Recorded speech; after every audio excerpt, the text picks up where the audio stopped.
For the Great Depression, we have to start with the stock market crash of 1929. So this lecture will get into some of the causes of that crash and some of its impacts, which were global as well as just in the United States.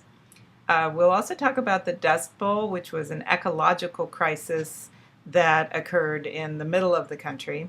And the bonus army, an issue that came up because the army from World War I had been promised a bonus and needed it desperately during these tough economic times, and they formed an army of their own, the bonus army, and encountered the government, and how the government reacted to its own people insisting that they be paid is very interesting.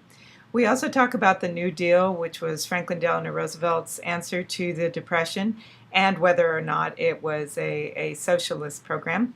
And for most of the last half of lecture, we get into popular culture, the blues, the dance music during the Depression, the contests, dance marathons for people to try to earn some money, the radio crisis that was caused by Orson Welles' War of the Worlds being broadcast at a time when people were very, very tense about the possibility of war in Europe.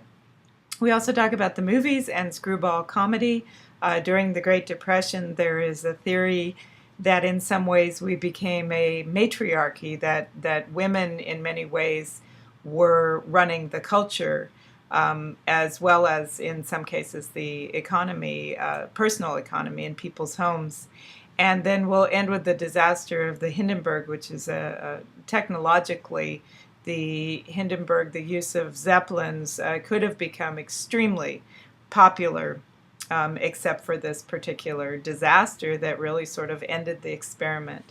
So then we're covering pretty much the 1930s during this lecture.